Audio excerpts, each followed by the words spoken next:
Bonjour à tous et à toutes. Bien, alors je pense que vous avez apprécié pour certaines et certains en tout cas les plumes et les feuilles qu'on a vues hier. Et donc ce que je vous ai montré hier, c'est qu'aussi on allait voir le macramé. Comme ça vous pouvez rajouter des petits bouts de macramé à vos décorations. Donc on va voir ça aujourd'hui. Le macramé, on va donc cette base de nœuds plats ou cette base de nœuds en spirale. On va pouvoir l'utiliser pour, bien sûr, à rajouter sur les plumes. C'est le même nœud qu'on va utiliser, le nœud plat, pour faire les suspensions de macramé. Là, on a 4 colonnes vertébrales sur lesquelles on a travaillé.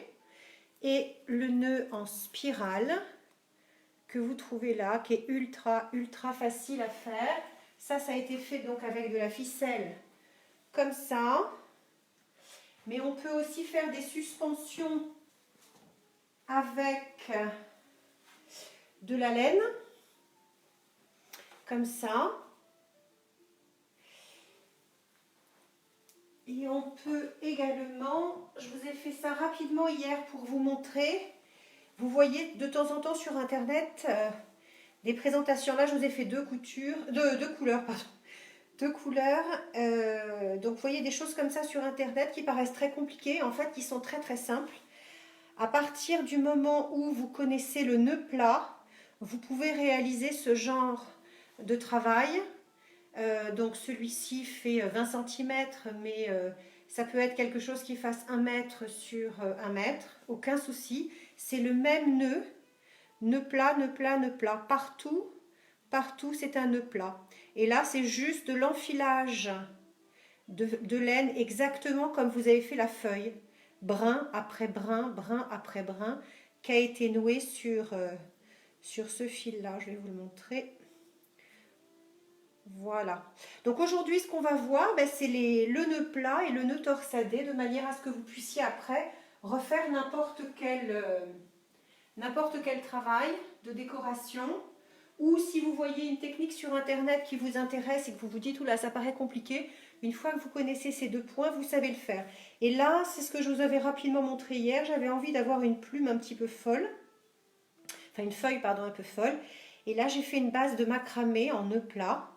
Pareil, j'ai ma colonne vertébrale, j'avais mes fils qui étaient noués les uns à côté des autres en opposition, vous vous souvenez comme on a fait hier, mais juste avant de les brosser avec le peigne ou avec la petite brosse que j'ai fait d'abord des nœuds plats en macramé et seulement après je les ai rendus un peu foufou pour avoir un cœur qui se tient et de la laine sur le côté qui était un petit peu molle. Bien, et on va commencer. Bonjour à tous.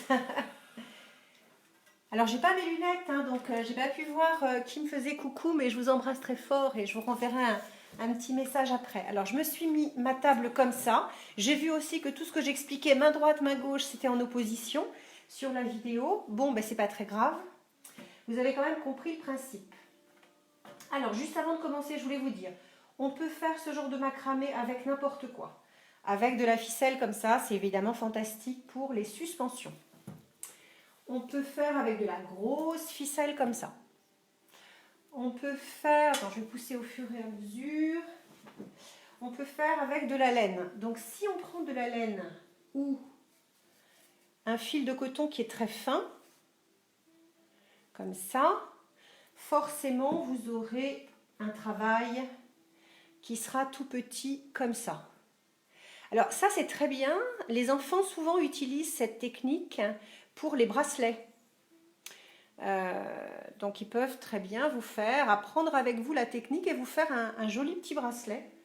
Ça peut être sympa, mais quand on veut avoir un ouvrage qui soit plus épais, on va tout simplement multiplier les brins. Et au lieu de travailler fil avec fil, on va travailler 4 fils en même temps. C'est le même principe que ce que je vous avais montré hier. Si vous n'avez pas de laine, pas de corde, rien pour travailler, mais que vous avez du fil à coudre, eh bien, vous allez multiplier votre fil à coudre par 5, par 6, comme vous voulez, de manière à avoir un fil qui soit plus épais. Voilà. Vous pouvez également travailler avec ces fils de broderie. C'est très joli. Dans les magasins de bricolage, vous avez également des fils un peu plastifiés, un peu rigides, mais c'est très joli aussi. Donc en fait, vous pouvez tout utiliser comme matériau et là, je vais travailler avec, avec celui-ci qui est un petit peu gros, comme ça vous pouvez voir vraiment le point, comment il va se faire. Alors, si l'article que vous faites est un petit bracelet ou est une petite suspension pour mettre avec vos feuilles, on va démarrer comme on a fait hier, c'est-à-dire un bout, on va scotcher le haut, scotcher le bas, de manière à toujours ce que la colonne vertébrale soit tendue, et ensuite on va travailler. Et après, je vous montrerai une autre technique, quand on fait des macramés, des supports de plantes un petit peu plus longues, ou que vous utilisez ce principe-là, mais que vous voulez en faire des plus d'1 mètre de long, votre table, ça ne va pas être pratique. Donc je vous montrerai après avec une chaise comment on peut le faire et tout en travaillant. Alors, ça, voilà, donc ma colonne vertébrale, exactement comme on a vu hier. Je pars du principe que je n'ai pas de matériel, comme hier. Donc on va scotcher le haut. Voilà. Pour pas que ça bouge. Vous voyez ?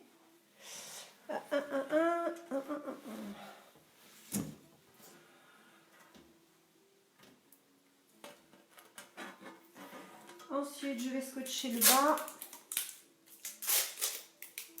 Et vous vous souvenez, le petit truc et astuce. Donc d'abord, je mets un scotch sur le bas. Au fur et à mesure que je vais travailler, il risque de se détendre. Du coup, je le rescotche n'importe comment, hein.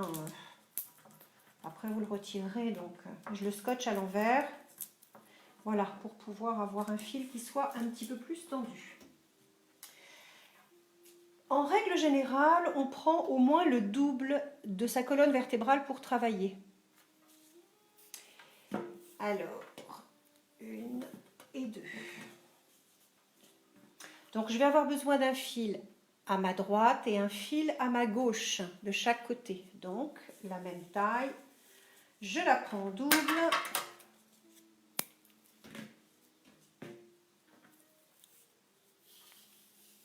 Et voilà. Donc, j'ai bien 2 fils. Ou 4 fils à droite, 4 fils à gauche, si jamais vous prenez quelque chose de très fin, comme ça, ou quelque chose de très fin, comme ça, et que vous voulez avoir un petit peu plus de corps. Là, en l'occurrence, moi, ma ficelle est assez large, enfin, elle a une belle densité, donc je la garde comme ça.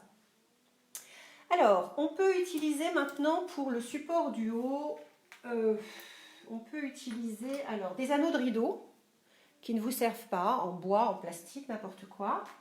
On peut utiliser un vieux bracelet, voilà, moche, pas beau, etc., qui peut vous faire un support. On peut utiliser des bouts de chaîne, une boucle de sac à main, un sac à main qui est cassé par exemple. Avant de le mettre à la poubelle, gardez toutes les attaches comme ça, parce que ça peut toujours un jour servir pour faire un support, enfin pour supporter votre corde. Voilà en matériel. Non, ça j'avais sorti, c'était parce qu'on peut toujours rajouter un collier qui est cassé ou un collier d'enfant qui ne sert plus. On peut récupérer les perles. C'est juste, ne jetez rien, ça peut toujours servir. Donc on va partir du principe qu'aujourd'hui j'ai pas de matériel, toujours pareil, j'ai rien. Je veux montrer ça avec mes enfants ou je veux le faire pour moi-même. Eh bien on va tout simplement faire un nœud en haut. Voilà, tout simplement un nœud comme ça. Et comme ça, je vais pouvoir commencer mon travail. Ce nœud, par la suite, on peut le laisser comme ça, mais on pourrait aussi le cacher. Je vous montrerai tout à l'heure comment on fait un arrêt de macramé. Voilà, en fait, qui est ce principe-là. Un arrêt de macramé comme ça. Voilà. Allez, maintenant, je vais essayer d'avoir des explications claires, de manière à ce que tout le monde comprenne. Bien. On a notre fil, donc de droite et de gauche. J'ai vu qu'au niveau de la vidéo, c'était inversé, donc vous m'en voulez pas si je vous dis droite et que vous voyez gauche. En fait, on va partir, pour que ce soit le plus facile, on va partir de la main avec laquelle vous écrivez. Donc, si vous êtes droitière, vous commencez de la main droite. Si vous êtes gauchère, vous commencez de la main gauche. Et je vous montrerai les deux opposés aussi, parce qu'en fonction si vous êtes droitière ou gauchère, votre vidéo, quand vous suivez la vidéo et que vous faites vous-même le travail chez vous à la maison, ce sera peut-être sympa que je le fasse avec votre main avec laquelle vous écrivez. Donc on prend la main avec laquelle on écrit et on va faire une boucle. Cette boucle, je vais la passer donc, je vais la poser au-dessus de ma colonne vertébrale. Voilà, donc boucle au-dessus de la colonne vertébrale, posée tout simplement.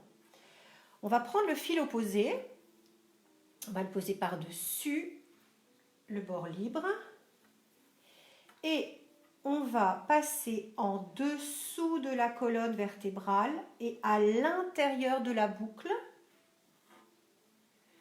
Et tout doucement, on va tirer et remonter. Je recommence. Toujours la même main, donc la main avec laquelle vous écrivez. Je fais une boucle, je pose au-dessus. Je prends le fil opposé, je le passe d'abord au-dessus et ensuite en dessous des deux fils et ça ressort par l'intérieur de la boucle. Ça se noue automatiquement. Vous vous souvenez, je vous avais dit que le macramé, c'était juste une association de nœuds. Et on va remonter en resserrant. Allez, je recommence toujours du même côté. Je passe par-dessus, en dessous de la colonne vertébrale. Je ressors. Je serre. Je remonte. J'essaye que ce soit équilibré en haut. Et ça vous fait, le fait de commencer toujours du même côté, va vous faire une torsade qui va tourner systématiquement, un peu comme le principe du bateau. Vous pagayez toujours d'un côté et forcément votre bateau, il va tourner comme ça. C'est le même principe. Maintenant, je vous montre la même technique, mais pour les gauchères, enfin pour des mains opposées. On prend la boucle de gauche, on pose sur l'ouvrage. La ficelle opposée, je la pose dessus et je vais passer sous la colonne vertébrale, ressortir par la boucle. Et je tire et je remonte. Et je continue toujours le même mouvement. Au-dessus, à l'intérieur, je tire, je remonte, je continue, je pose sous la colonne et à l'intérieur. Et ça, donc là, bon, j'ai fait les deux mouvements à droite à gauche, mais c'est ce qui va vous faire la torsade. Alors, ce que vous allez avoir à un moment donné, c'est qu'à force de faire, il faut que je fasse le même mouvement à force de faire votre torsade, vos fils vont tourner autour de la colonne vertébrale et vous allez avoir, voilà, vous allez avoir votre torsade qui va se faire et là, c'est un peu difficile de travailler parce que vos fils sont sur le côté.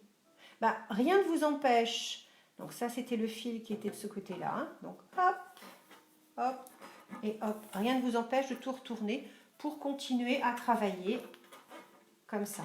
Là je vous montrerai avec la chaise, c'est un petit peu plus facile quand on fait un ouvrage très grand. Voilà pour le point de torsade. Et bien vous voyez, c'est pas compliqué. Allez, maintenant, on voit le point. Donc, alors, pardon, je vous remontre. Voilà le point de torsade.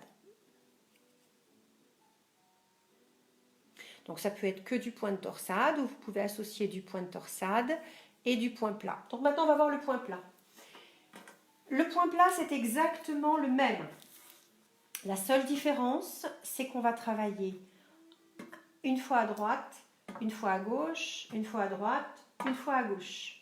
Donc toujours pareil, on commence toujours par la main qui écrit. Je vais vous dire après pourquoi. La main qui écrit, vous posez le même point. Le fil opposé par-dessus, on le passe en dessous de la colonne vertébrale, on le fait ressortir, on tire. Tout de suite après, on va faire la main opposée qui écrit. On pose par-dessus, sous la colonne, dans la boucle, on tire. On reprend la main qui écrit, on pose par-dessus, sous la colonne, dans la boucle, on tire. La main opposée, par-dessus, en dessous, on tire. Et là, je suis dérangée, j'ai le téléphone qui sonne, mon mari m'appelle, n'importe quoi. Et vous revenez, vous vous dites, mince, je ne me souviens plus si j'ai terminé par la droite ou par la gauche. C'est pour ça que je vous disais tout à l'heure, commencez toujours par la main qui écrit. Vous êtes dérangé, le téléphone sonne, juste on finit la main opposée. Comme ça, on peut aller faire ce qu'on a à faire. On revient 10 minutes après. On sait que de toute façon, on va démarrer par la main qui écrit.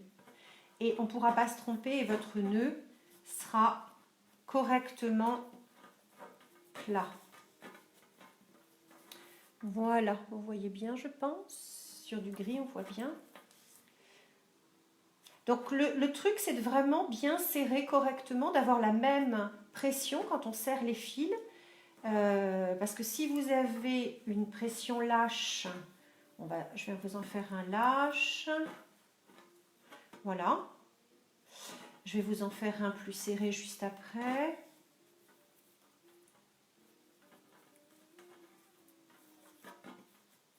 Voilà, si j'ai des différences de tension, j'aurai une mauvaise régularité dans les points et ce ne sera pas joli. Ce qu'il faut, c'est que vous ayez la même tension dans tous vos fils. Donc vous serrez toujours de la même manière. Vous serrez un peu en fait, pas trop fort.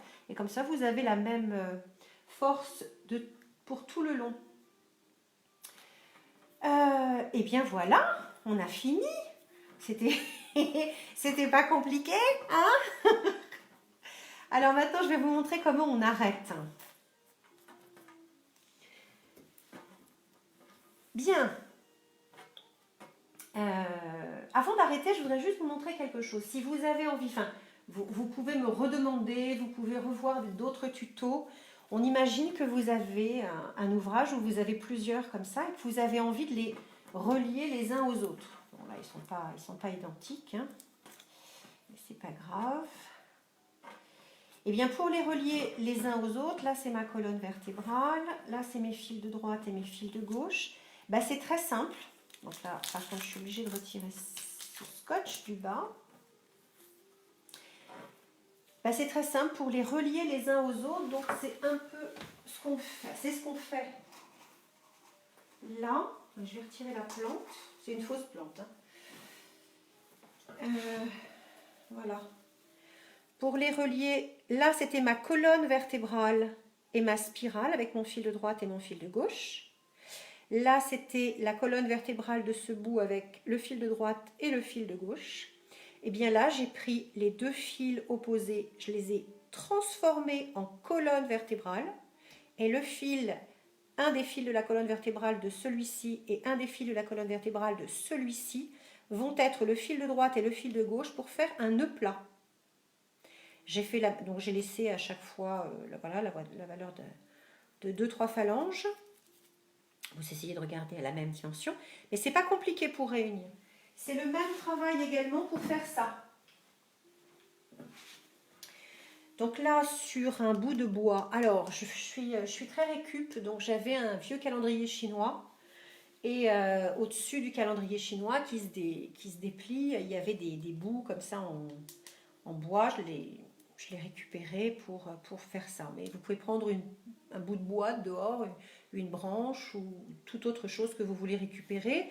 Ça peut être aussi, je ne sais pas, l'intérieur d'un sopalin un peu rigide. Ça peut être très joli. Parce qu'après, ça ne se voit pas. De toute façon, vous le recouvrez de corde ou de laine. Donc là, c'est l'attache du fil, exactement comme on a fait hier la feuille et la plume. Même attache. Et ensuite, c'est donc colonne vertébrale était au milieu. Voilà, la colonne vertébrale était là. Fil de droite, fil de gauche attaché. Nœud plat, nœud plat, nœud plat, nœud plat. Donc je fais un double nœud plat. Et ensuite, hop, je les ai réunis entre eux. Donc c'est exactement toujours pareil. Le même nœud. Il n'y a pas une autre technique plus compliquée. Donc vous voyez, si j'avais besoin de les réunir, celui de droite et celui de gauche, je les prends. Et là, j'ai dû les faire par deux, ceux-là, voilà. Et là, je fais la même chose. Hop, je fais ma boucle au-dessus de ma nouvelle colonne vertébrale. Je passe au-dessus, je repasse à l'intérieur. Voilà, bon alors là ils ne sont pas attachés avec du scotch, donc ça bouge un petit peu. Voilà. Voilà, je décide de faire cette taille-là. Et puis là, l'opposition pour fermer mon nœud plat. Au-dessus, je repasse en dessous et je resserre. Bon, deux fils différents, c'est pas très joli, mais c'est pour vous montrer la technique, vous avez compris. Voilà, et après je peux passer à côté ou je peux continuer à travailler de cette manière-là. Voilà, bon, je vais juste le défaire pour vous montrer comment on va fermer l'ouvrage du macramé, quel qu'il soit. Alors on peut laisser, on peut serrer très fort comme ça, et si c'est une laine, on peut juste la brosser pour faire une queue de cheval un peu. Sinon, on va fermer, alors plus ou moins grand en fonction de ce que vous voulez. Si vous voulez quelque chose de très petit comme ça, ben vous en prenez un petit morceau. Si vous voulez quelque chose de très épais comme ça, ben vous allez prendre 1,5 m ou 2 mètres. Ou alors vous pouvez aussi le doubler comme ça. Bon, c'est un peu comme on veut. Allez, je vais surtout vous montrer la technique, c'est ça. Après, vous pouvez faire vos essais. Donc, on va poser sa boucle, enfin son bout de fil, pardon, de cette manière-là, et on va faire une boucle comme ça. Je remonte, voilà. On va faire ça. Parce qu'ensuite, on va tourner autour. L'extrémité sera dans cette boucle-là, et je vais pouvoir tirer et faire remonter ce bout de fil pour qu'il ne se voit pas. En fait, ce sera un nœud. Donc maintenant, je vous montre en direct. Mon bout de fil, ma boucle s'est maintenue. Et maintenant, on va juste tout simplement tourner autour. Bon, c'est bien quand c'est serré.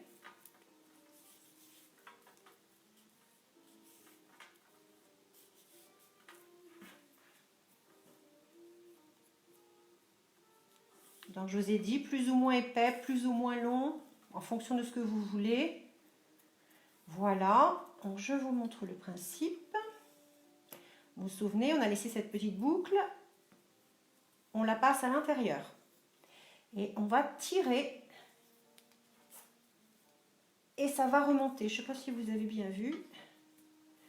Voilà, donc du coup, ça va remonter à l'intérieur. Je ne tire pas comme une folle parce que sinon, ça va remonter complètement et ça va défaire entièrement mon nœud.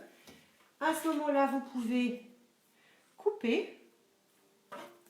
Donc, vous pouvez couper le bas ou le laisser avec les autres fils et vous pouvez couper le haut. Voilà, et votre macramé est arrêté. Bon, là, il y a une petite erreur parce que c'est un exemple que je vous ai montré. Mais le macramé est arrêté. Donc, vous pouvez l'arrêter comme ça ou l'arrêter avec juste un nœud. quel exemple d'arrêt? Là, j'en ai un comme ça. Pour l'arrêter, j'ai fait celui-ci. Et pour l'arrêter, là, je l'ai fait avec une autre ficelle. Voilà. Maintenant, je voudrais juste, avant de finir cette vidéo, vous montrer comment on fait avec une chaise. Quand on a un fil qui fait plus d'1 mètre et que la table ne tient pas. Donc, il vous faut une chaise.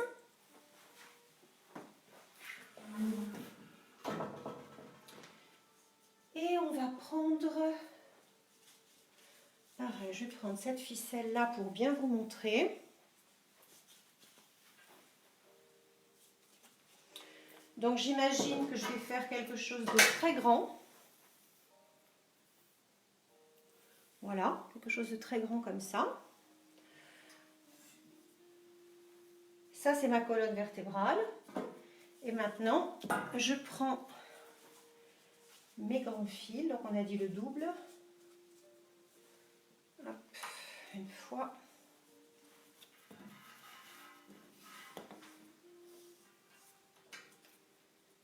Et 2 fois. Donc, vous comprenez que quand vous allez travailler, là, j'ai 1 mètre, 2 mètres, 2 mètres 10, 2 mètres 20. Donc, quand vous travaillez des grands fils comme ça, vous ne pouvez pas vous mettre sur une table. C'est pas pratique. Alors, toujours pareil, vous pouvez utiliser démarrer avec des anneaux, des choses comme ça. On part du principe que je n'ai rien. Donc, je vais laisser le début de mon ouvrage comme ça. Alors, je prends un bout de ficelle, n'importe lequel. J'attache et je l'attache sur une chaise. Donc, je prends une chaise métallique. Si ce n'est pas une chaise, je ne sais pas, ça peut être n'importe quoi, assez lourd quand même que vous puissiez travailler. Voilà. Et ensuite, vous avez les 2 fils plus petits du milieu qui vont être la colonne vertébrale. Et vous avez le fil de droite, voilà, et le fil de gauche. Le principe reste le même. Et là, vous avez 2 trucs. Vous avez soit une boucle de ceinture, et à ce moment-là, vous attachez votre fil à votre boucle de ceinture de pantalon, ou une ceinture que vous mettez autour de vous.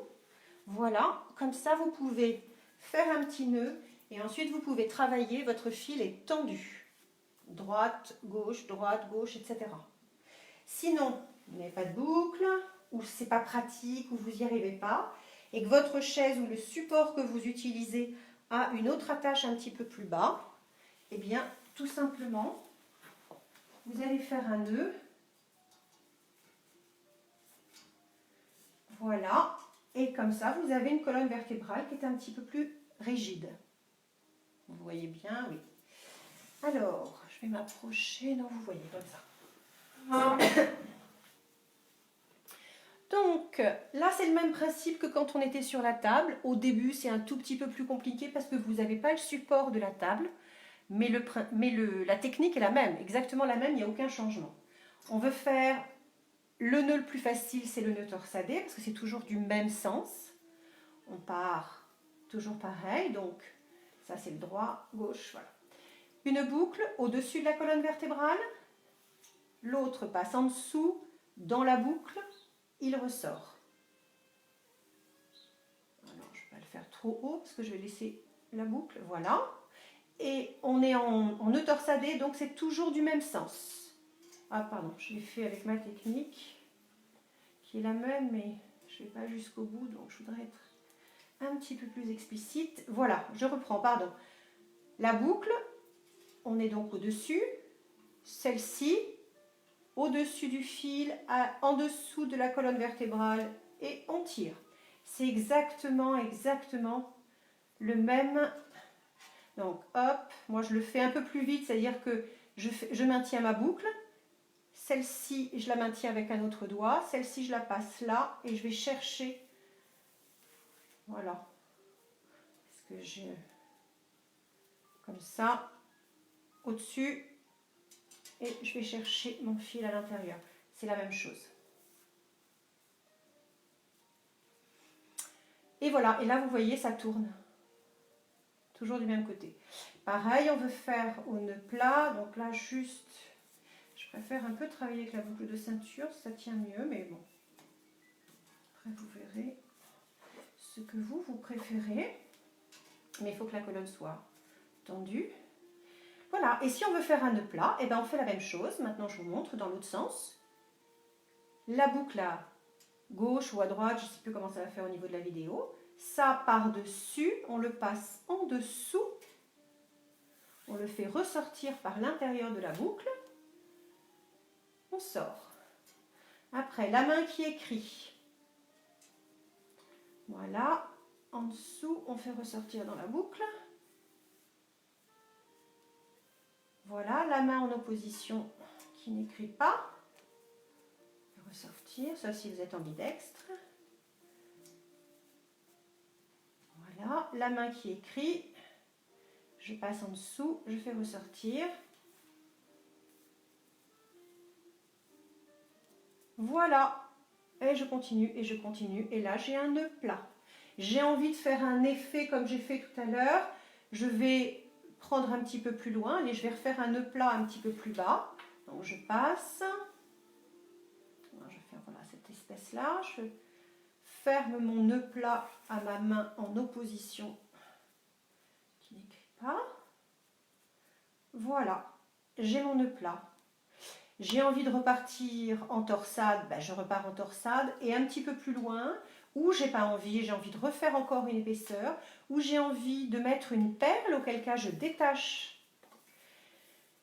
Je passe une perle à l'intérieur, je la monte là, je réattache.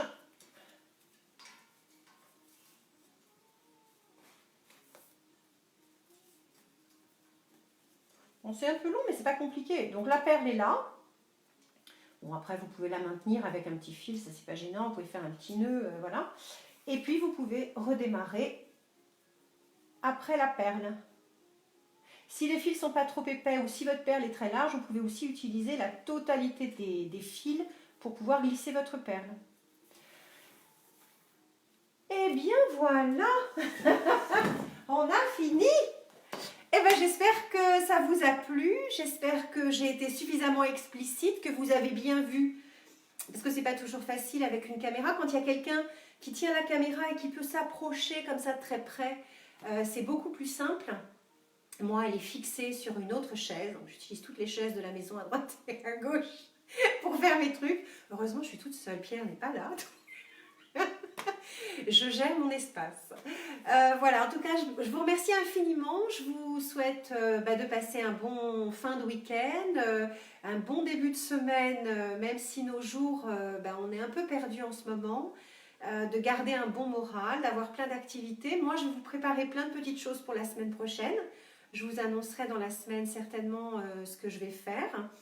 Et je pense peut-être que ce sera avec du papier de récupération, du papier journal, ou des petits paniers, ou des petites fleurs. Enfin, je vais vous faire quelque chose et puis vous le présenter. J'espère que ça vous plaira.